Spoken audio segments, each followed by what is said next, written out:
검찰이 금품 수수 등의 혐의를 받고 있는 유재수 전 부산시 경제부시장을 기소했습니다. 검찰은 비리 혐의 상당 부분이 청와대 감찰 과정에서 확인할 수 있다고 밝혀 청와대 감찰 무마 수사가 본격화될 것으로 보입니다. 정주한 기자입니다.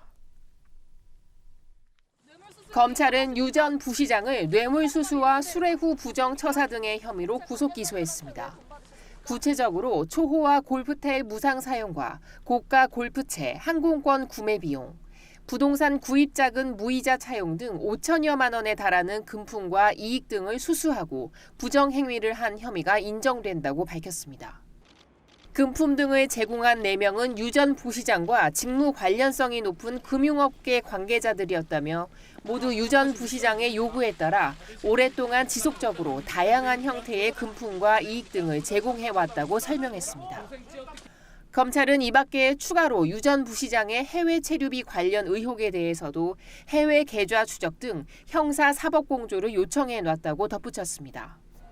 그러면서 비리 혐의 중 상당 부분은 대통령 비서실 특별감찰반의 감찰 과정에서 이미 확인되었거나 확인이 가능했다고 강조했습니다.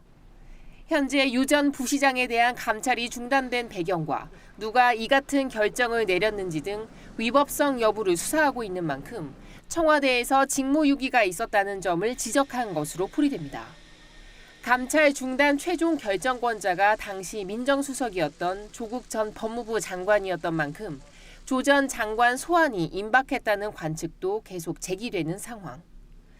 검찰은 감찰 중단 의혹과 관련해서도 신속하고 엄정하게 수사를 진행하겠다고 덧붙였습니다. OBS 뉴스 정주환입니다. 정경심 동양대 교수의 표창장 위조 사건을 심리 중인 재판부가 직권 남용 혐의로 시민단체로부터 고발당했습니다. 이들은 재판부가 아예 처음부터 무죄라는 결론을 내리고 정치 재판을 하고 있다는 주장을 폈는데 법원은 판사 개인에 대한 공격이 재판의 독립성을 훼손할 수 있다고 우려했습니다. 정보윤 기자입니다. 조국 전 법무부 장관의 부인 정경심 교수의 표창장 위조 사건을 맡고 있는 재판부가 직권 남용 혐의로 고발당했습니다.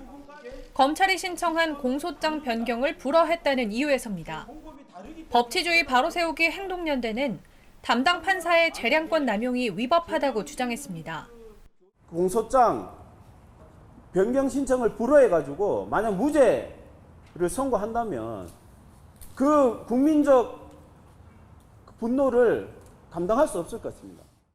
그러면서 정 교수 구명을 위해 정치 재판을 하고 있다며 처음부터 무죄라는 결론을 내리고 짜맞추기 위한 극악무도한 농단이라고 목소리를 높였습니다.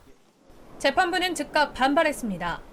서울중앙지법은 합리적인 비판은 가능하지만 이념적으로 편향됐다고 하는 것은 판사 개인에 대한 부당한 공격이자 재판의 독립성을 훼손할 우려가 있다고 밝혔습니다.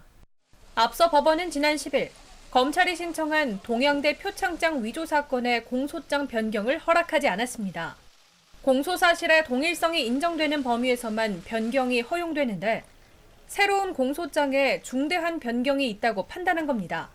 동일성 해석에 대한 검찰과 재판부의 판단이 엇갈리는 가운데 재판부는 오는 19일 사문서 위조 사건의 마지막 공판 준비 기일을 진행합니다.